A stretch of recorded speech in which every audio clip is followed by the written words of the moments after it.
Yes, I do hope you can hear me.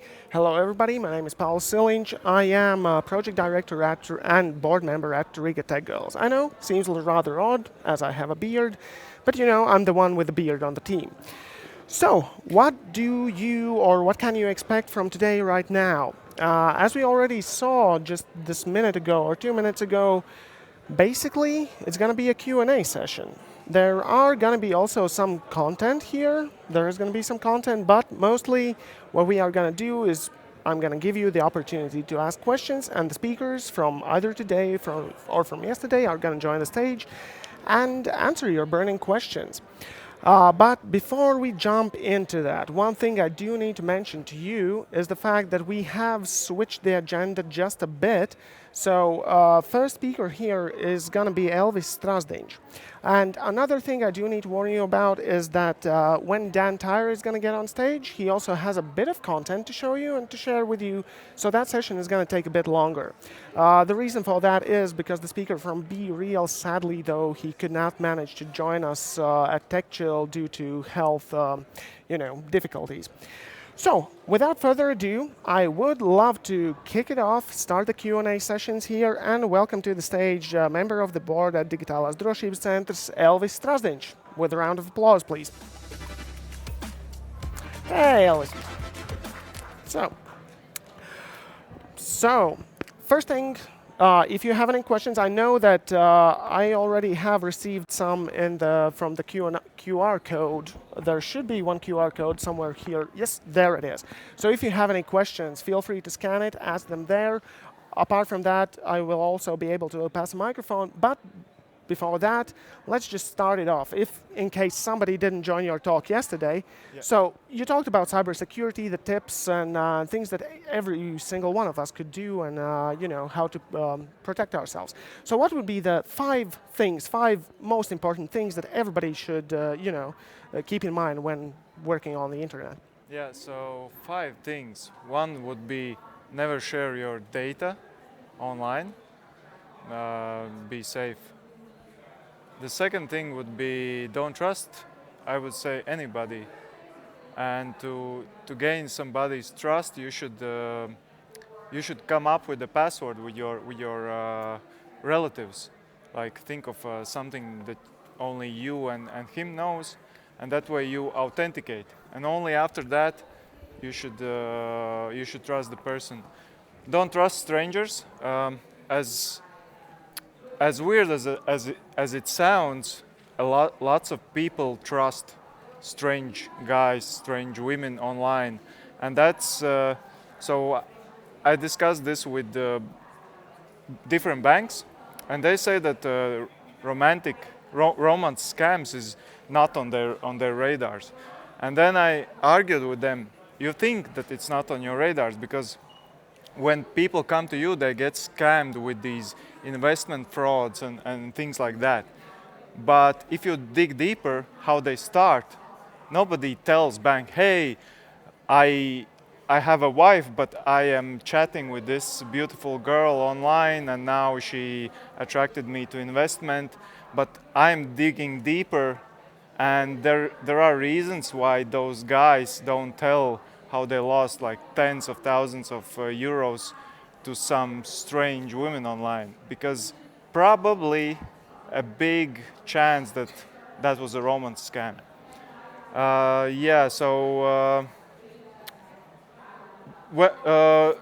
Pay attention to red flags, and one red flag is definitely your intuition. Like lots of the cases that people came to me, and there are hundreds of people that actually wrote me, or even maybe even thousands. And in lots of these cases, something weird was going on, and they're like, yeah, this item on Facebook Marketplace or this ticket to event, it's really cheap. Something clicks that there is something weird, but I still bought it, and it turned out fake. So red flags, your intuition is one of them. Also, sometimes language, pay attention to URLs and in your messages. Basically, say no to everybody. That would be my last thing. We are polite people, I know, but your default answer to everything should be no, and only after they gain your trust, only then yes. We are thinking differently in real world. In digital world, no is default, and only then comes yes. Okay, perfect. Thank you so much. I'll also keep this in mind because I also like saying yes, like, oh, this is a Yeah, good deal. Yes, definitely, let's do this. But yeah, while you were answering, we already received some questions. So let's get into it. The questions from the audience. First one, is it true that anything goes and the internet never gets deleted? yeah. I would always assume that it's not going to be deleted. Uh, yes, it could be wiped, and maybe it will never come up in your lifetime, but probably it's in some logs or some old databases or somewhere your data is still being stored and waiting for somebody to come up with it. So I would assume that everything you upload is there forever. Okay, next question. Where to keep your passwords? What would be your suggestion? Uh, use these password managers because I know people think that they can remember all the passwords, but what they actually remember is one password and change one letter in every service. That's not safe. Don't do that. Don't then better use the same password everywhere. No, I don't suggest that. Never do that. But if you think that changing one letter in the password will make it safer, no, that's not the case. If they come up with one password, they will see or two passwords, they will see how you manage like the first letter of some service or the last letter or something like that. Don't do that. Use password managers. That's my suggestion. So, just a quick follow-up. As for you, you personally use a password manager, right? Yes. Is there a specific one that I you use use? Apple Keychain, but for guys who don't use Apple services, use whatever is there available. Okay, thank you so much. Following up on the next question, any advice on how to stop the never-ending spam scam phone calls? Yeah, there are no suggestions. Just change your phone number. You should not be attached to your phone number forever, and that's why I don't suggest using two-factor authentication with SMS, because if you lose your number, then that's it. Uh, the number is just another like gateway to you. So just don't use it everywhere. Y- Try it. Try using it as less as possible. That would be my suggestion, so that you don't get attached to it and just change it whenever you need. A bit of follow-up from my side. I know that in USA it's a problem with all these robocalls and scam calls and so on.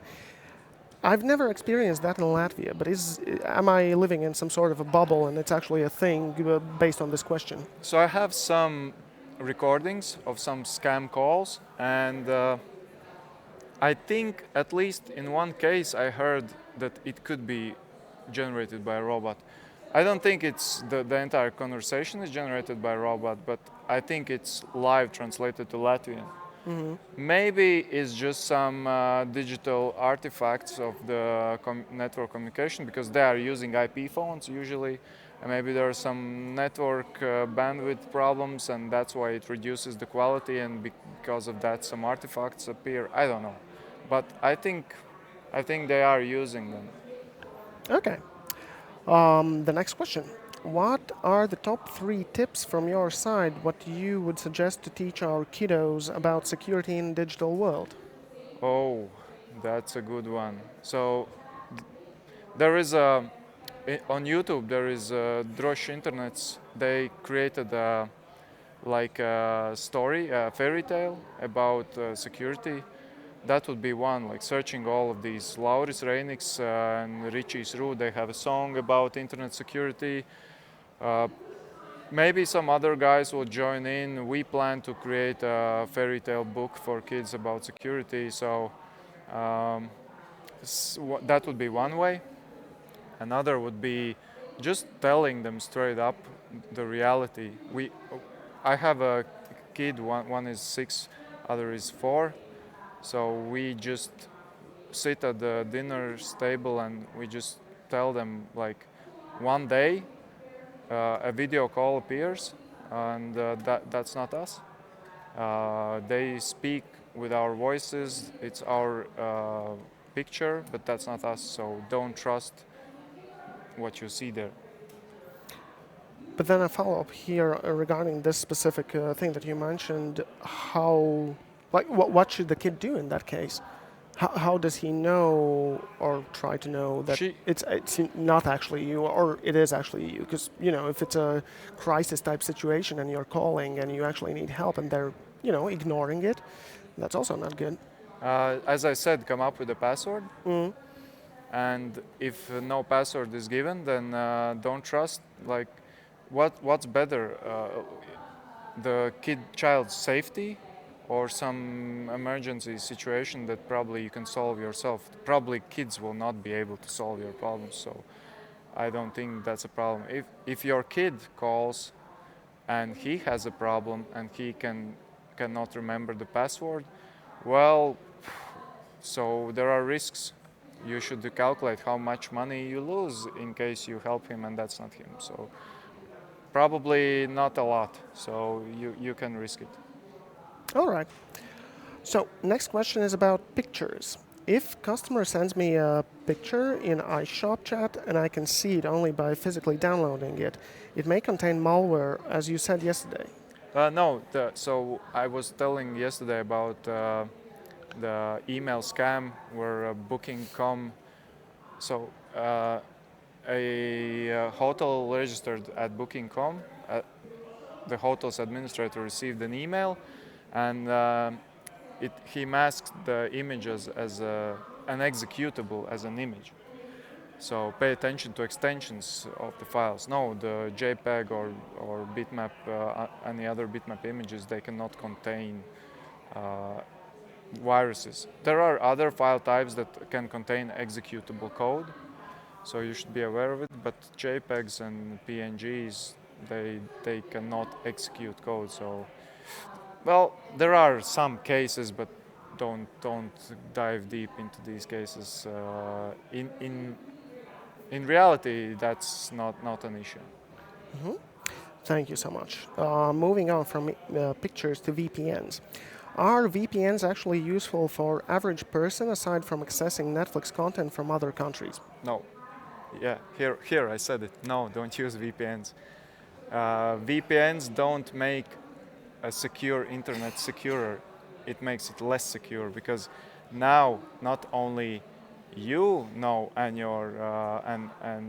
not only you know where you are going, but now also the VPN provider knows what pages you are visiting. So don't I wouldn't suggest, except if you need Netflix from other countries, sure, use them. But for secure browsing, internet and SSL and HTTPS nowadays is so secure that it's basically uncrackable.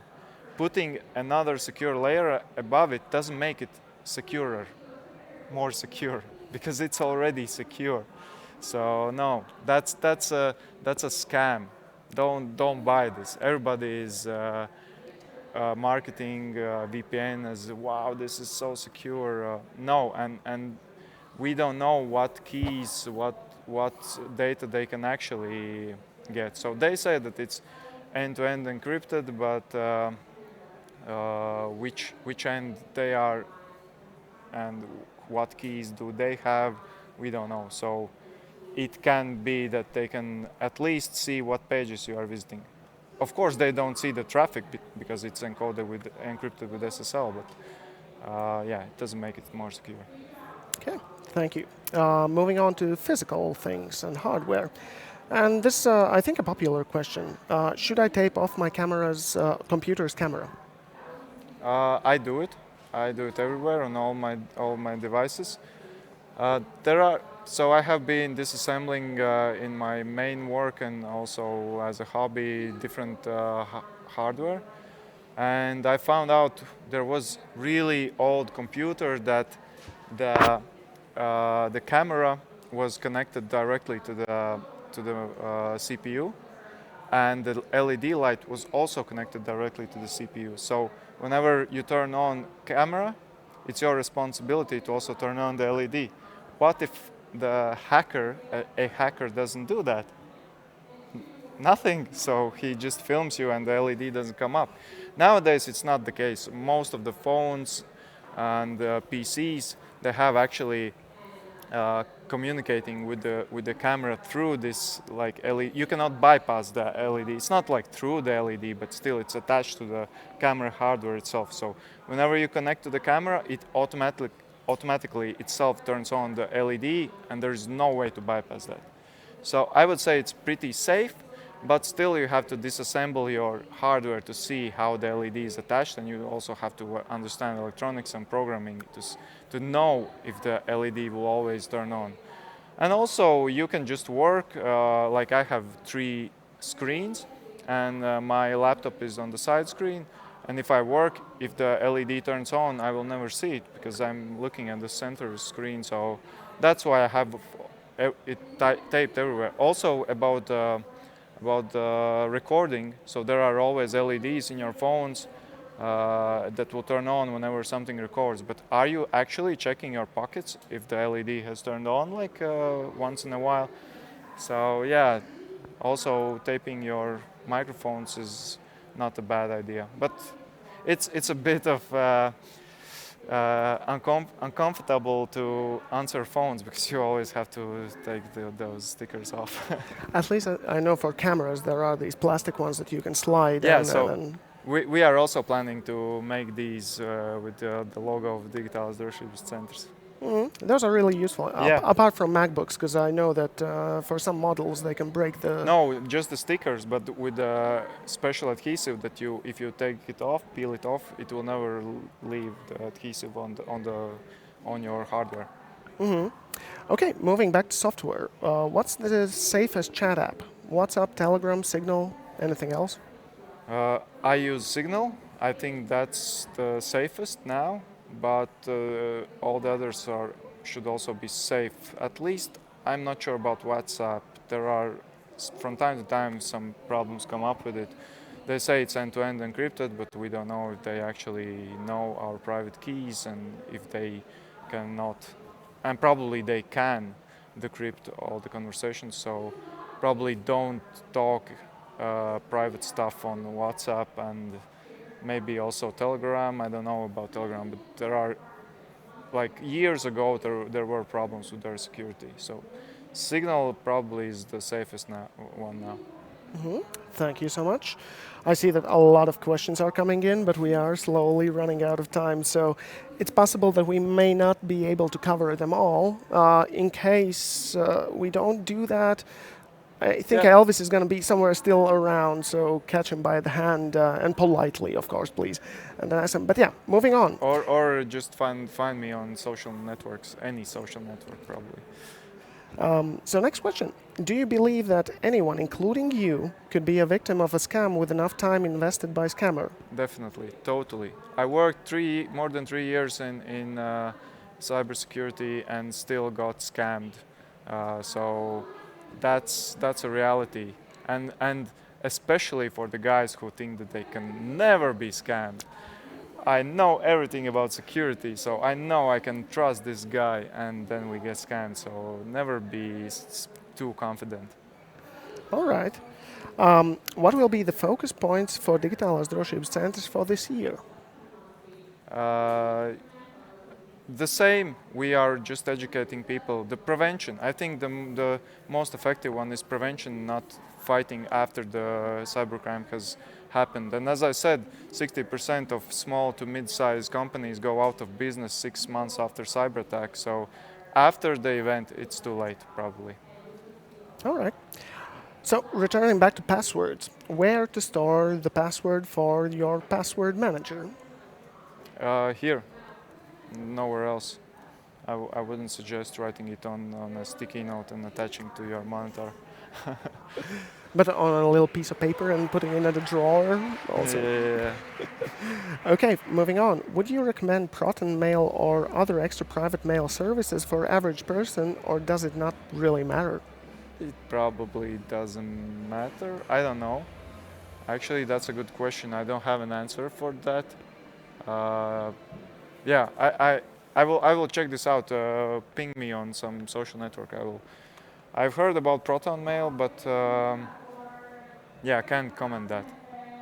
Okay, thank you. Can scammers access to savings accounts as well, or just regular accounts in bank if you added your bank details in some suspicious page? If you add your bank details, it will probably not give them much. It gives them information, of course, but still you'll have to approve it with your two-factor authentication, like Smart ID or something. And if you do that, and if they access your account, then they can probably do lots of bad things. So yeah, watch where you enter your Smart ID PIN too. That's important. Okay. Next, and it seems that this is a final question, but I think that's going to be right about, the time. Apps chat. What about Microsoft Teams? What about it? I'm guessing, is it secure? Is it okay? Is it safe? By the way, who asked this question, raise your hand or thumbs up if that was correct. Yeah, is it correct about the safety? Oh, we won't hear you. There should be a microphone somewhere.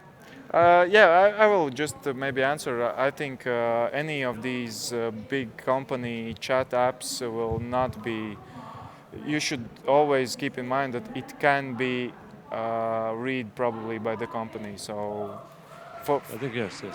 yeah, it probably, yeah, they can probably access your data. So that doesn't matter. Just talk about work stuff and nothing else there. All right, and we are perfectly out of time. Thank you so much, Elviss. Yeah. Elviss Strazdin, round of applause. And thank you for opening up the Q&A stage. Yeah.